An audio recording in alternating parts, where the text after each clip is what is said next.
See if we can. Hey, hold on. Yep. Back up a little bit.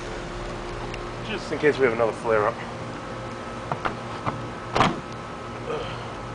Nope. Alright, so that is not a good microwave anymore.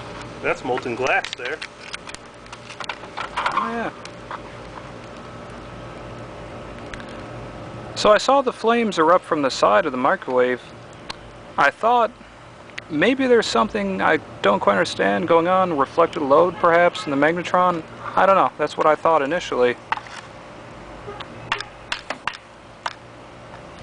Check that out. Iron. Yes.